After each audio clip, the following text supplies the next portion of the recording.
Hi friend, good morning. चलिए चलते हैं आज ये प्रश्नावली 3.3 के अगले सवाल पर और देखते हैं अगला सवाल। तो उससे पहले फ्रेंड, स्टूडेंट लाइफ में कैसे रहना है ये जानिए, कैसे जीना है। स्टूडेंट लाइफ जो है, स्टूडेंट का जीवन ये त्याग का जीवन है। सफलता पाने के लिए परिश्रम करना पड़ता है। आप लोगों को जानकारी होगी कि कुछ पाने के लिए कुछ खोना पड़ता है, ठीक है। तो स्टूडेंट लाइफ में आप काक चेष्टा बको ध्यानम अल्पहारी स्वांग निंद्रा गृह त्यागी विद्यार्थी पंच लक्षणम, ये नियम का अगर आप पालन करते हैं तो आप सफलता को हासिल कर पाएंगे। और हम तो कहते हैं कि कहता है मैथ ना बहुत हार्ड सब्जेक्ट है। हम तो कहते हैं सबसे ज्यादा ये सिंपल मैथमेटिक्स ही है, हार्ड कुछ भी नहीं है। तो चलिए बिना बात करते हुए चलते हैं अगले सवाल पर और देखते हैं अगला सवाल। तो आप लोग कॉपी कलम निकालिए और चलिए मेरे साथ लिखना स्टार्ट कीजिए और समझना स्टार्ट कीजिए। और कहीं भी आपको प्रॉब्लम आए तो आप कमेंट के जरिए या नहीं तो मेरा नंबर लिख लीजिए 8678865180 और इस पर कॉल करके भी पूछ सकते हैं। तो चलिए चलते हैं अगले सवाल की तरफ, ठीक है। चलिए, ये कह रहा है क्या कि प्रश्नावली 3.3 निम्न समस्याओं में रैखिक समीकरण युग्म बनाइए और उनके हल प्रतिस्थापन विधि से कीजिए। तो देखिए नंबर 1 ये कहता है, नंबर 3 का सवाल, दो संख्याओं का अंतर 26 है। कितना है? दो संख्याओं का अंतर। तो अब देखिए दो संख्या ढूंढना है, उसमें अंतर कितना? 26 दिखाना है। तो दो संख्याओं का अंतर 26 है और एक संख्या दूसरी संख्या की 3 गुनी है। कितना? एक संख्या दूसरी संख्या की 3 गुनी है। तो उन्हें ज्ञात कीजिए। तो देखिए फ्रेंड, यहां करना क्या है, बड़ी सिंपल है लेकिन हार्ड दिखता है ना, वीवीआई दिखता है। तो देखिए दो संख्याओं का अंतर 26 है, ये दिखा रहा है ना। तो दो संख्याओं का, तो यहां क्या करना पड़ेगा? सबसे पहले हल। तो देखिए दो संख्याओं का अंतर 26 है, तो माना कि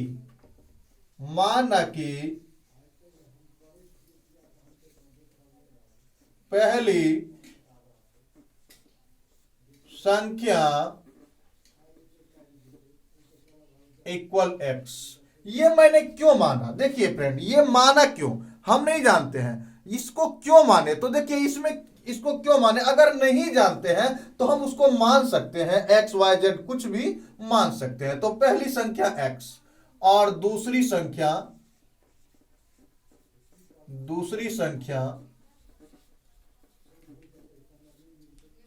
इक्वल y।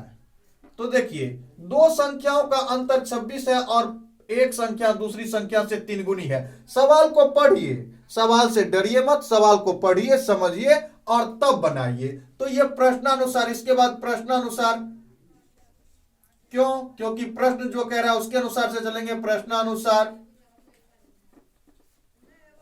देखिए ये क्या रहा है, तो दो संख्याओं का अंतर 26 है ना, तो मैंने माना क्या कि x बड़ा है किससे? y से। ये माना, ठीक है, यहां भी माना। तो x बड़ा है y से। तो देखिए तो यहां क्या करेंगे, x माइनस वाई इक्वल कितना? 26। क्यों? क्योंकि यहां दिखा रहा है, देखिए दो संख्याओं का अंतर 26 है, तो यहां मान लीजिए इक्वेशन 1। ठीक, आप देखिए एक इक्वेशन बना चुके हैं, इक्वेशन का पहला युग्म बना चुके हैं। अब आप दूसरा युग्म बनाएंगे। तो दूसरा युग्म बनाने के लिए आप देखिए क्या करेंगे, तो आप सवाल को पढ़िए। तो दो संख्याओं का अंतर 26 है और एक संख्या दूसरी संख्या की 3 गुनी है। तो एक संख्या, तो पहली संख्या आप किसे मान चुके हैं? x। तो ये 1 हुआ और ये दूसरी तो 2 हुआ। तो देखिए क्या कर रहे हैं, तो x इक्वल y। ठीक, अब देखिए क्या कह रहा है प्रश्न, एक संख्या दूसरी संख्या की 3 गुनी है। तो ये ना, ये 3 गुनी है किससे, इससे। तो हमको इक्वेशन इक्वल करना है, तो हम किधर 3 से गुना करें, इधर 3 से गुना करें। क्यों, क्योंकि इक्वेशन बराबर करना है। तो देखिए तब ये क्या हो जाएगा, समीकरण 2। अब इसको देखिए किस विधि से हल करना है, तो देखिए प्रतिस्थापन विधि से हल कीजिए। स्पष्ट रूप से कह रहा है फ्रेंड, समझिए बातों को, प्रतिस्थापन विधि से हल कीजिए। तो चलिए प्रतिस्थापन विधि आज से पहले भी देख चुके हैं और आज भी बना रहे हैं, डरिए मत, बने रहिए। ठीक है, जब बने रहिएगा तभी सफलता को हासिल कीजिएगा, वरना सफलता तो ऐसे मिलती ही नहीं है। सफलता के लिए संघर्ष करना पड़ता है, संघर्ष ही जीवन है और जीवन ही संघर्ष है, लगे रहिए। तो चलिए देखते हैं। तो यहां देखिए समीकरण 1 और समीकरण 2, प्रतिस्थापन विधि आप लोगों को ना पहले भी बता चुके हैं कि समीकरण से इसका मान आपको इसमें रखना पड़ता है, मान निकाल करके रखना पड़ता है। तो देखिए यहां लिखेंगे समीकरण 2 से x का मान समीकरण 1 में रखने पर। तो समीकरण 1 क्या है फ्रेंड, तो समीकरण 1 दिखा रहा है क्या कि x माइनस वाई इक्वल 26। तो देखिए x इक्वल क्या है, 3y ना, या तो देखिए x के जगह हम क्या रख सकते हैं, 3y माइनस y इक्वल क्या, 26। आगे बढ़िए, तो ये क्या हो जाएगा, 2y। क्यों, क्योंकि 3y माइनस y इक्वल कितना, 26।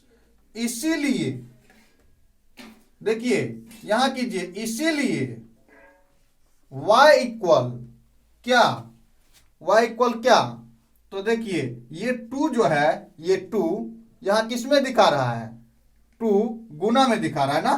तो गुना वाला समीकरण का क्या नियम है, गुना वाला कहां जाता है, तो भाग में जाता है, और ये हो जाएगा 26 बाय कितना, 2। अब बताइए इससे आप डिवाइड करेंगे ना इसको, तो कीजिए 2 8 2 13 जा, देखिए 13 दूना 26। तो y इक्वल आपको क्या मिल गया, 13। अब y का मान आप किसी भी समीकरण में रख करके x का मान निकाल सकते हैं। तो चलिए निकालते हैं। तो लिखेंगे यहां क्या, y का मान समीकरण किस में रखना चाहते हैं, तो चलिए आप इसमें रख लीजिए क्या, y का मान समीकरण 2 में रखने पर। तो समीकरण 2 में रखने पर, तो चलिए समीकरण 2 में रख लेते हैं। समीकरण 2 यहां देखिए, तो x इक्वल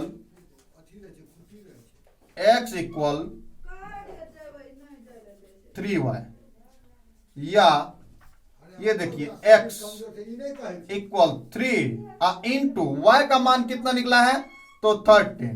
तो ये 13 देखिए, तो क्या हो जाएगा, x इक्वल देखिए 13 तिया 39। देखिए फ्रेंड, x मैंने क्या माना, x क्या है, x बड़ा कह रहा है, x बड़ा है किससे, तो y से, x बड़ा है y से। तो यहां x का मान क्या निकला, x का मान 39 और y का मान 13। तो लिखेंगे अतः देखिए 2 संख्या, अतः पहली संख्या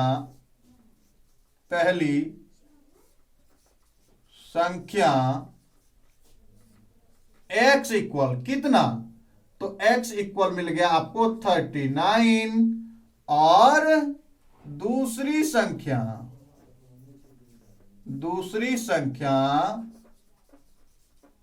y इक्वल कितना, तो y इक्वल आपको मिला, देख लीजिए यहां 13।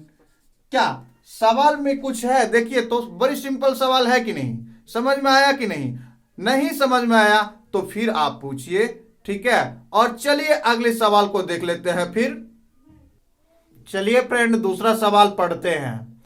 तो देखिए दूसरा सवाल क्या कहता है, ये प्रश्नावली 3.3 का ये 3 नंबर। तो कहता है दो समपूरक कोणों में, क्या, दो समपूरक कोणों में बड़ा कोण छोटे कोण से 18 डिग्री अधिक है। तो कितना अधिक है? 18 डिग्री अधिक है। तो उन्हें ज्ञात कीजिए, तो उन्हें ज्ञात कीजिए। तो सबसे पहले फ्रेंड आप ये जानिए कि समपूरक कोण होता क्या है।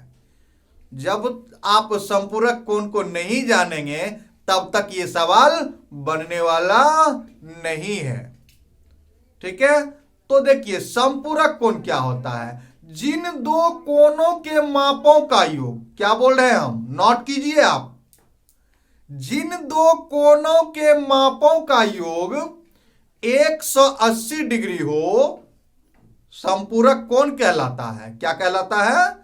समपूरक कोण कहलाता है। तो मापों का योग, लेकिन इसमें कोण कितना होना चाहिए? दो कोण होना चाहिए ना। जिन दो कोणों के मापों का योग, तो कोण तो दो होना चाहिए और दोनों का योगफल कितना होना चाहिए?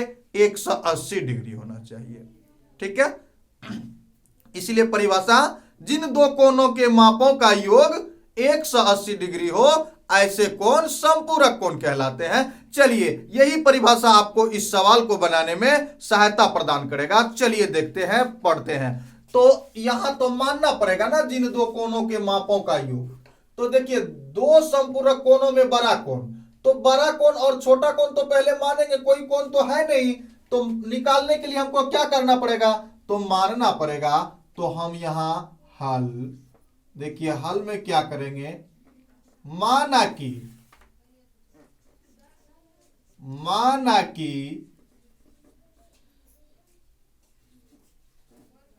पहली संपूरक कोण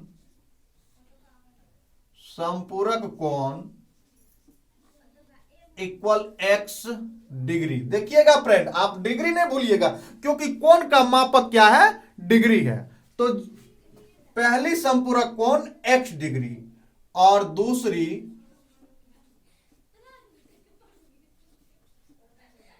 संपूरक कोण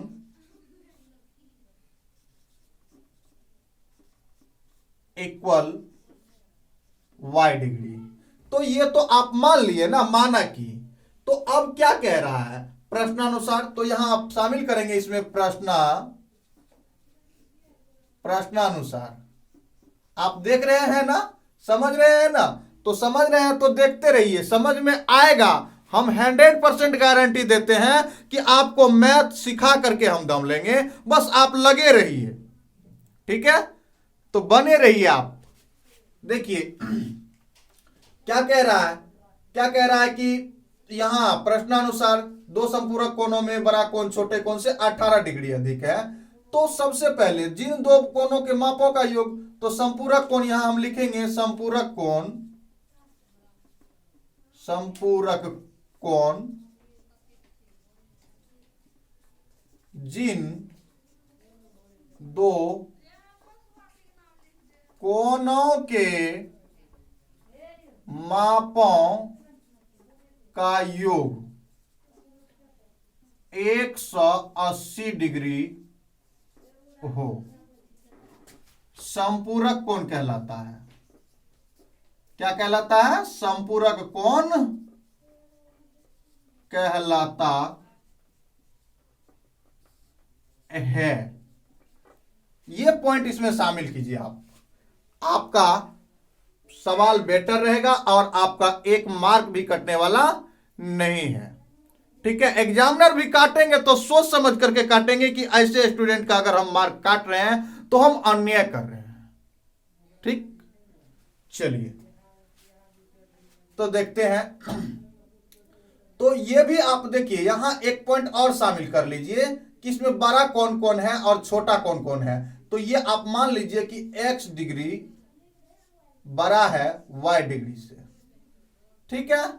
तो आप जब कह रहे जिन दो कोणों के मापों का योग 180 डिग्री है, तो कोण x डिग्री तो हम लिखेंगे X degree plus Y degree equal कितना 180 डिग्री।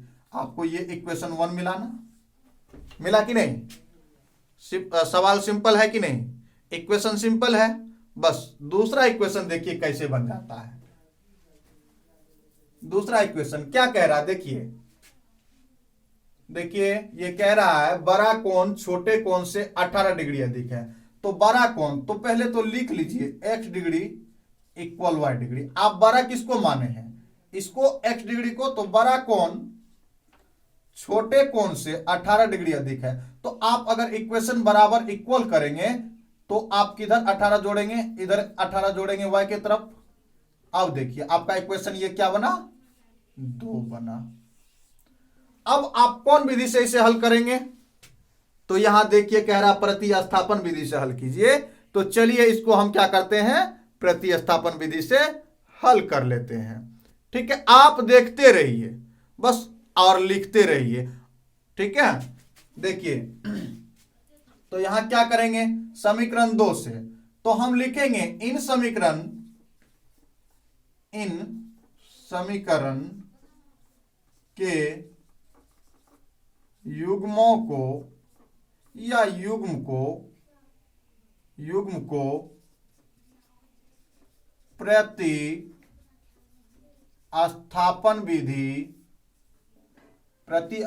विधि द्वारा हल करने पर। लिख लिए प्रतिस्थापन विधि द्वारा हल करने पर।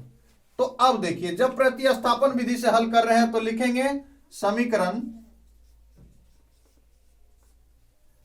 2 से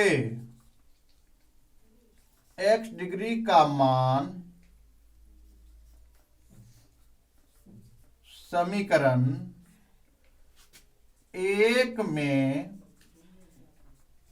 रखने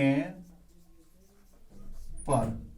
तो समीकरण 1 में रखने पर तो देखिए फ्रेंड समीकरण 1 है क्या? समीकरण 1 में तो तब रखेंगे जब हमको समीकरण 1 मिलेगा। तो समीकरण 1 देखिए x degree plus y degree equal 180 degree. देखिए तो x degree plus y degree equal 180 degree. ठीक है, तो अब देखिए x इक्वल इतना है तो x की जगह हम लिख लेंगे क्या? तो y डिग्री प्लस 18 डिग्री अब प्लस ये y डिग्री आप लिखेंगे plus y degree equal 180 degree. अब आप ये सोचेंगे कि यहां डबल y डिग्री कहां से आ गया? तो यहां देखिए आप x का मान इतना है इसीलिए हम ये x का मान यहां रख दिए। Any problem? मुझे उम्मीद है कि आप लोगों को कोई प्रॉब्लम नहीं हो रहा है। अगर प्रॉब्लम हो रहा है तो आप कमेंट के जरिए समझ सकते हैं और इससे बेटर ढंग से अगर प्रॉब्लम हो रहा है तो आप कमेंट में लिखिए और इससे बेटर ढंग से आपको हम प्रूव करके देंगे। ठीक है, तो चलिए आगे बढ़ जाते हैं। तो देखिए y degree plus y degree तो 1y डिग्री 1y डिग्री तो जुड़ करके क्या हो जाएगा?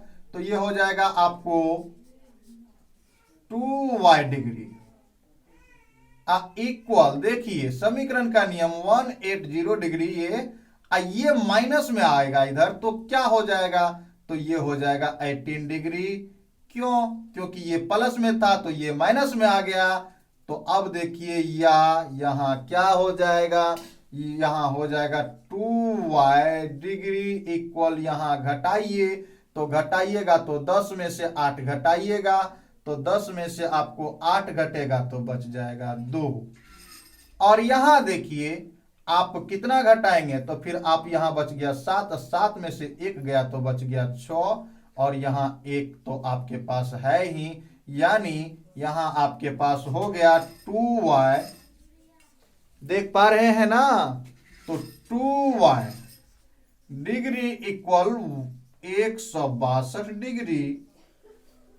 ठीक है, अब देखिए ये गुना में है ना तो गुना में है तो भाग में भेजिए, इसीलिए y डिग्री इक्वल 162 डिग्री अब बटे कितना 2 डिग्री। तो आप ही बताइए कि 162 डिग्री को 2 डिग्री से काटेंगे तो कितना होगा, कितना होगा? तो चलिए काटते हैं। 2 8 16। ये तो बच गया ना आपका 2 एकम 1, 2 एका 2 का 2। तो ये देखिए कितना मिल गया, y डिग्री इक्वल 81। तो यानी आपको ये मिल गया कि y इक्वल कितना, y इक्वल आपको मिल गया 81 डिग्री। ठीक, y इक्वल आपको 81 डिग्री मिल गया। आप ऐसा कीजिए कि y का मान आप रख लीजिए किसी भी इक्वेशन में, और फिर आप क्या करेंगे, x का मान निकाल पाएंगे। तो चलिए, तो y का मान आप रख लीजिए कहां, ये देखिए समीकरण 2 में।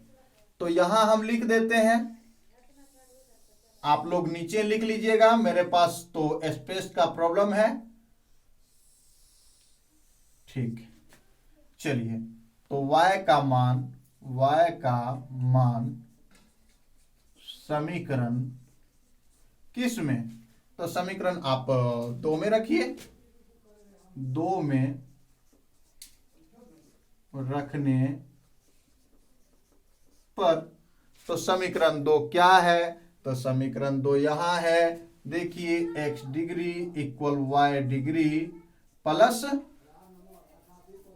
18 डिग्री, या यहां देखिए x डिग्री इक्वल y का मान आप लिखिए 81 डिग्री प्लस 18 डिग्री। तो x इक्वल कितना, तो देख लीजिए 8 1 9, अब फिर देखिए 8 1 9, तो आपको मिल गया x इक्वल कितना, तो x इक्वल मिल गया आपको 99 डिग्री और y इक्वल मिल गया 81 डिग्री।